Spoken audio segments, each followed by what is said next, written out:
Welcome back to the Archie podcast. I'm Daniel, and today I want to get to the bottom of something most people never think about until it breaks: sandboxes. People assume every coding agent and every AI tool that touches your machine runs inside one. And then every few weeks, there's a headline about an agent escaping and hacking something. So I've asked Maya to walk us through what a sandbox actually is, why these escapes keep happening, and whether any of it even matters. Maya, let's start at the very beginning. What is a sandbox, in the most honest sense? And let's keep it in plain words, because I know this topic has a lot of jargon. Let me define the word carefully, because it gets thrown around. A sandbox is a boundary between an agent and the rest of the world. That's the whole idea.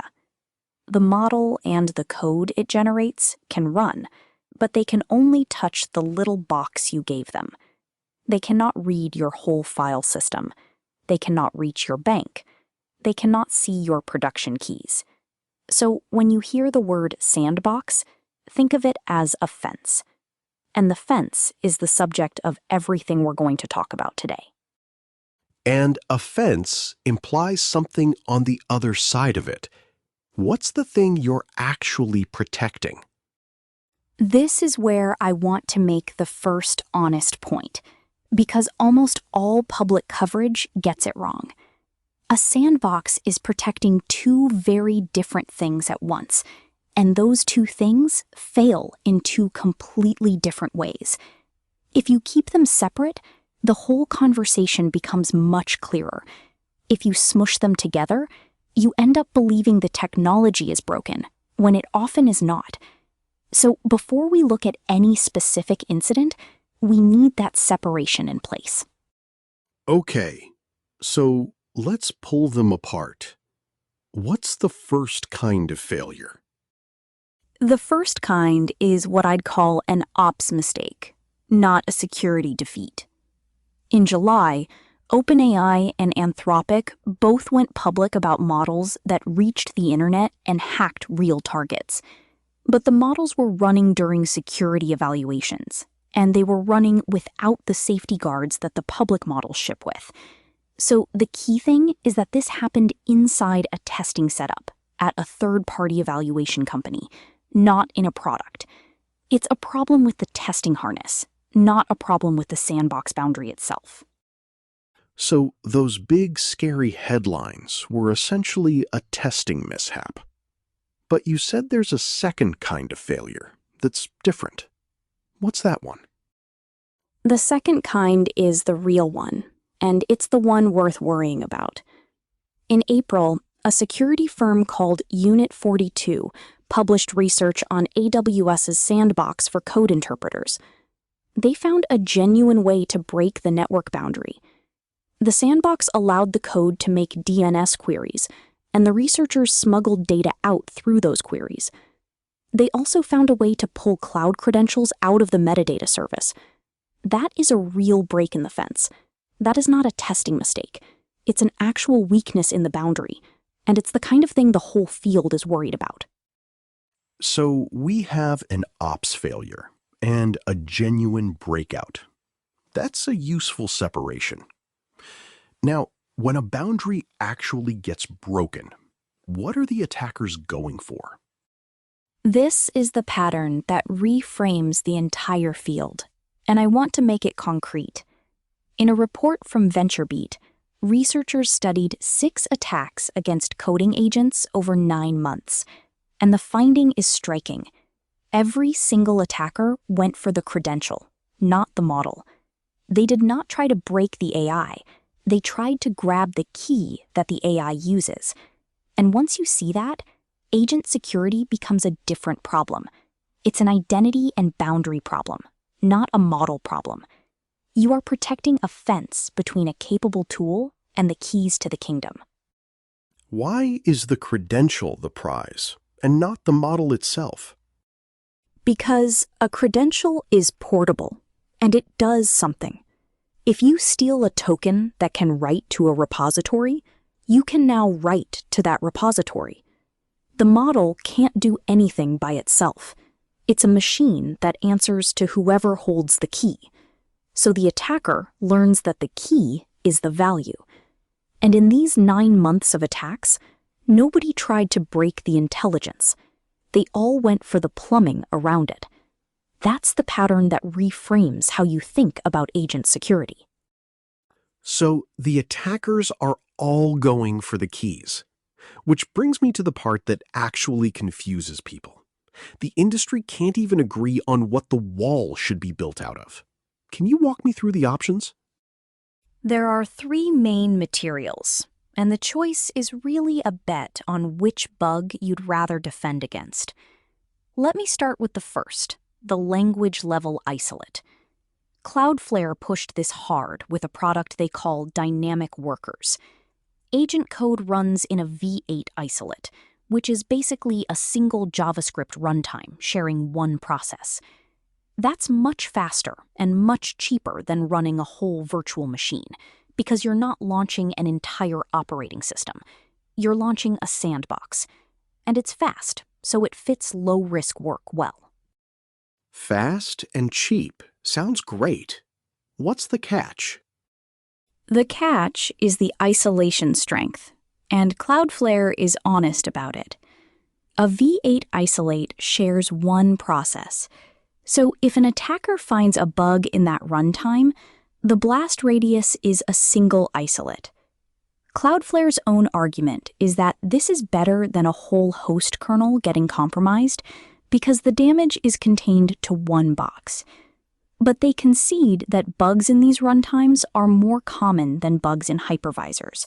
So you are trading some isolation strength for raw speed and density. That's the honest trade. Okay, so the isolate is the fast and cheap end. What sits at the opposite end? The opposite end is the micro-virtual machine. Instead of sharing one process, each sandbox gets its own tiny dedicated kernel. That is a much harder wall to break through, because an attacker has to escape a whole operating system, not just a runtime. But it's heavy. You're launching a small operating system every time you start a sandbox, so cold start is slower. Companies like E2B work around it by pre-warming the machines, so they spin up in about 150 milliseconds. So you trade speed for a much stronger boundary. So we have fast and light on one end, strong and heavy on the other. Is there a middle ground? There's a third option in between, and it's called gVisor. gVisor is a user space kernel. It intercepts the system calls a program makes, and it decides which ones are allowed, all without running a full virtual machine. So you get strong isolation, because nothing touches the real kernel directly, but you don't pay the full weight of a VM. Google uses this for its agent sandbox. It's a compromise that tries to get both density and isolation at once. And right now, no single option wins on all 3 axes. Let me make sure I've got that. Isolate is fast and cheap, but shares a process. MicroVM is strong but heavy. gVisor is the compromise, but no single option wins on all 3 axes. So what do real production teams actually build on? This is the architectural takeaway I want you to leave with, and the pattern every credible design converges on. The shape is a disposable agent plus a stateful control plane. The sandbox itself is the throwaway part. It's a box that you run the agent in and then discard. The control plane is the part that stays, and it's where everything durable lives. Your memory, your credentials, your policy, your audit log, all of that lives outside the throwaway box. And the 2 parts talk to each other through typed calls, not through raw shell commands. That's the architecture the industry has landed on. Disposable agent, stateful control plane. Let me unpack that, because it's almost the opposite of what I'd guess. You're saying the box holds nothing important? Exactly. And that's deliberate. The point is to make the box hold nothing worth stealing and nothing worth preserving. Those are literally the words the company Browser Use uses. If the box is empty, then there is no prize inside it. An attacker who breaks in finds nothing. The durable value is all outside, in the control plane, which is much more heavily protected. So you move the treasure out of the fragile box, and you keep the fragile box worthless. But if the box is empty, how does the agent actually get its work done? That's the part that surprises people. So let me explain it. The box holds the working state, which is the code that's running right now and the files for the current task. It doesn't hold the stuff that matters across sessions. And the clever move is that the box can be suspended and resumed. Instead of keeping a machine alive forever, you freeze the working state, and you wake it back up when the agent is needed. So one company pre-warms these boxes, so they're ready in about 150 milliseconds. The cold start problem is hidden by keeping warm boxes ready. That's how you get the freedom of a throwaway and the persistence you want at the same time. So you're getting both ephemerality and persistence by snapshotting, not by keeping the box alive. That's a clean mental model. But here's the thing that keeps nagging me, and no fence fixes it. What about prompt injection, where the agent does exactly what it's told because the input was poisoned? This is the deepest finding of the whole field, and I want to be clear about where it sits. Prompt injection is a perception problem, not an execution problem. A browser agent was once tricked by text that was invisible to the human eye. When it was asked to summarize a page, it read the hidden text and exfiltrated passwords. The key detail is that the sandbox was completely intact the whole time. The fence did not break. The agent acted exactly as it was designed to act, on input that it had been tricked into trusting. So no fence can fix this, because the fence isn't the thing that was wrong. So if the fence can't fix it, what actually can? The field's answer is to stop relying on the model's judgment for high-risk decisions, and instead enforce the rules in code. Instead of letting the agent decide what to do with a risky page, you give it specialized tools that physically cannot do the dangerous thing. You put the safety boundary inside the code, not inside the reasoning. Because for really important actions, even a small failure rate is unacceptable. So the substrate choice, the fence material, that whole debate is secondary. The primary problem is how you scope what the agent is even allowed to do. That's a useful reframe. One more before we close. We've talked a lot about cloud sandboxes, but most people are running agents locally on their own laptop. Where does that fit? And this is the final point I want to land, because it's the bigger story. A local agent, like a coding assistant running in a terminal, is effectively running as you. It has your file system, your keys, your permissions. There is no fence between it and your machine. And the attacks that we actually see in the wild are mostly targeting that local world. So the truth is that the local agent is the weaker sandbox.